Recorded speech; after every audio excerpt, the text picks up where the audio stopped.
immense plaisir et une profonde gratitude que je vous souhaite la bienvenue à cette conférence populaire intitulée « Les pauvres ont-ils vraiment besoin de culture ?»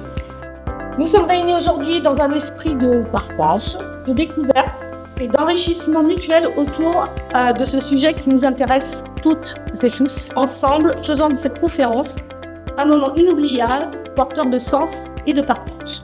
C'est toujours un plaisir à chaque fois que Culture du Cœur organise un événement, c'est fabuleux quoi, de se retrouver à plusieurs et de voir qu'on est tous conscients que la culture a un énorme impact sur notre travail.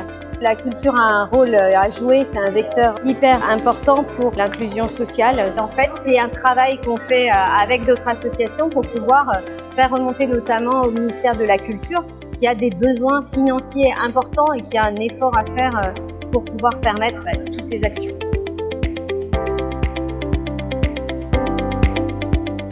Alors, messieurs, dames, savez-vous où vous avez mis les pieds ?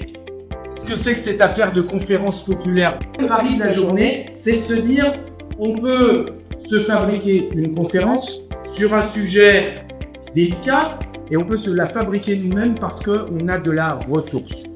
Les pauvres ont-ils vraiment besoin de culture ? Qu'est-ce que c'est que cette question ? Qu'est-ce que ça veut dire ? Qu'est-ce que ça me dit à moi-même ? Ça va, les neurones commencent à se mettre en ébullition ? Oui ?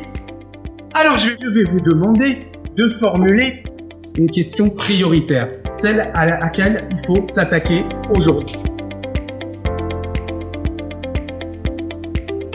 Je vais vous proposer d'aller plus loin avec une règle du jeu très simple pour l'étape suivante, c'est que vous allez tirer au sort la question d'une autre table.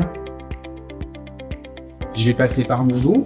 Ce qu'on souhaiterait, c'est savoir ce que ça vous évoque en 1, 2, 3, 4 points à partir d'une question tirée par une autre table. Des journées comme celle-ci, qui sont des journées d'échange, permettent d'avoir aussi la vision du milieu qu'ont d'autres organismes, où on voit finalement la diversité. C'est vraiment intéressant de se rendre compte des fois les décalages qu'il peut y avoir, ou les façons de percevoir les différentes facettes de la culture qui sont vraiment pas du tout les mêmes d'une structure à l'autre. La culture, elle appartient à tout le monde, parce que la culture, c'est peut-être pas un besoin primaire, mais c'est quand même un besoin vital. Ça permet de mieux s'accepter soi-même et de mieux aller vers les autres. Voilà le résultat de vos échanges.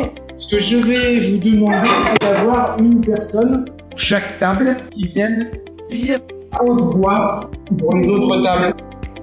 Donc il va falloir écouter successivement 9 lectures. J'ai entendu ça à quelques tables. Et leur manière de poser la question ne me plaît pas vraiment. Voilà. Est-ce qu'il y a quelqu'un qui se dit il y a quelque chose qui m'a chatouillé l'oreille ?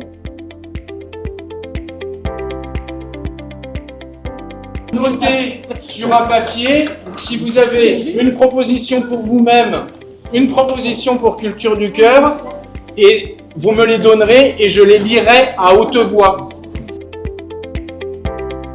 Alors cet après-midi, je trouve ça très satisfaisant le fait de sortir de nos murs et de nos visites traditionnelles. Ça fait du bien de se poser un peu, d'arrêter de parler dispositifs, situations, de vite on passe de l'un à l'autre.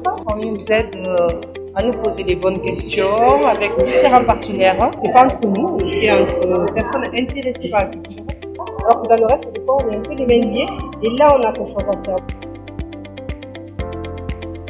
Merci à Culture du Cœur. Et à la prochaine.